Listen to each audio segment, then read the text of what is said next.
It's a very good question. The space revolution is very similar to what happened with the internet revolution. It was founded also by government. The US government founded the internet, and then the web was founded by CERN.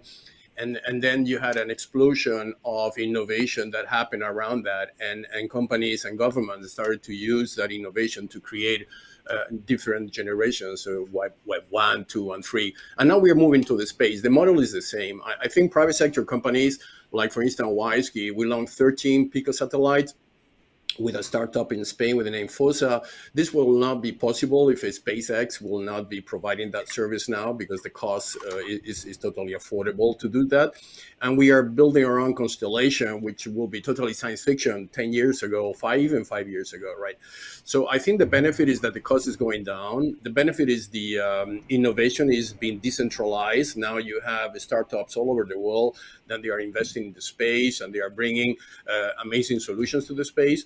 The space is very complex. It's not only sending the satellite, it's also the cybersecurity aspects. It is everything related to the IoT. We are connecting 40 billion sensors, how those sensors are going to be connected. And every country should have their own space agency. I mean, you need to decentralize that process. The same way that actually happened also with the internet at the beginning. Remember that the internet was centralized, and suddenly the internet became decentralized. So every country needs to be careful about what is going to happen on the space, because if you don't have a presence in the space, somebody will have it for you.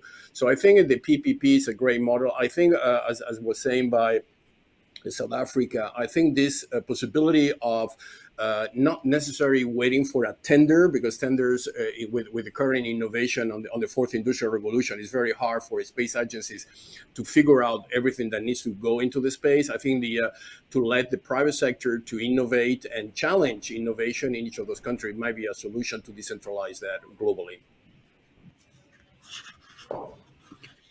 Yeah, Peggy, maybe from my point of view, I think we are too early to put more regulations. I think the space at the current situation is very much about an entrepreneurship and leave entrepreneurs the possibility of conquer space. We are at the beginning of the space, and we are, as I mentioned before, we are very similar to where we are on the internet 30 years ago. So if you start to put too much burden on entrepreneurs, they will move somewhere else. I think the important is to define the rules of the game, and they should be universal. They should be not driven by countries, but by international organizations. There are many international organizations out there that could put some kind of process, and leave the liberty to entrepreneurs to risk their money and spirit to bring business applications from space. The moment that we have what we call a kill app on the space, the business model that will make those companies very successful, you will have endless innovation. If you put too much restrictions at the beginning, they will not invest their money.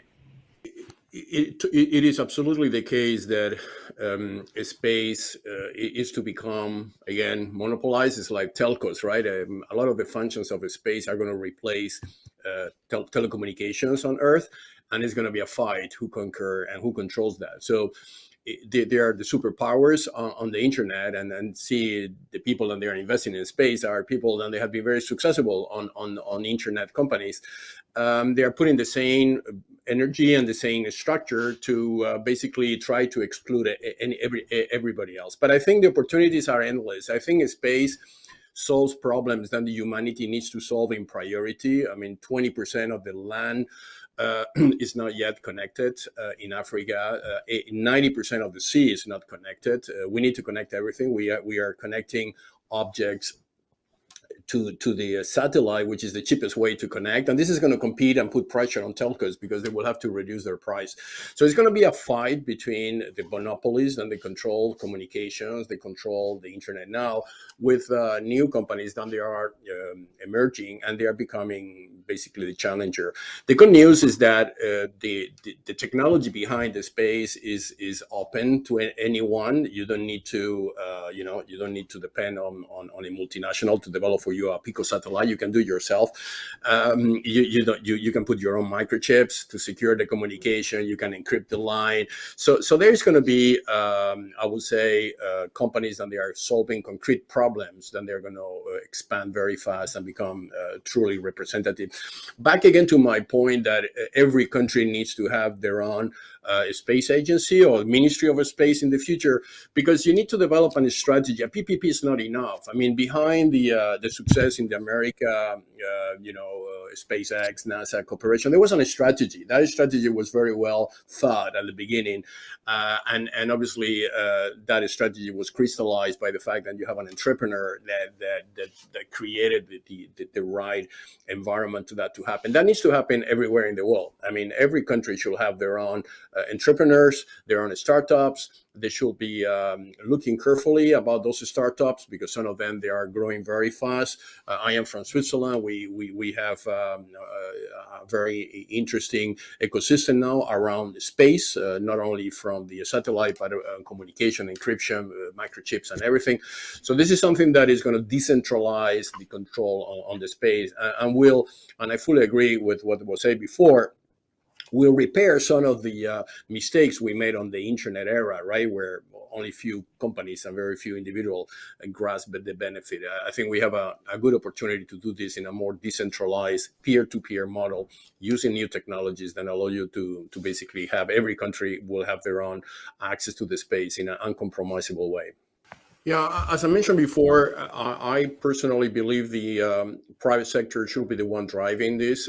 I think the PPP demand gets formalized once you have an innovation breakthrough. For instance, now a big subject on Pico satellite is sending data directly to clouds and being able with AI to analyze data from cloud. So now you have a very big cloud providers, and they are suddenly very interested in the space, because it's a much cheaper way to do that than if they do that from centralized hubs.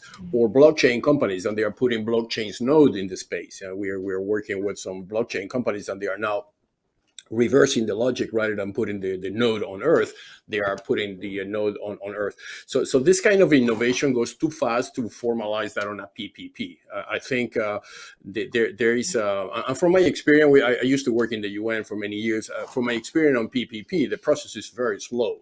I don't know if this has changed, but countries are processing PPP in a very bureaucratic and administrative way, which does not at all follow the dynamics of the private sector in this particular area, which is a space.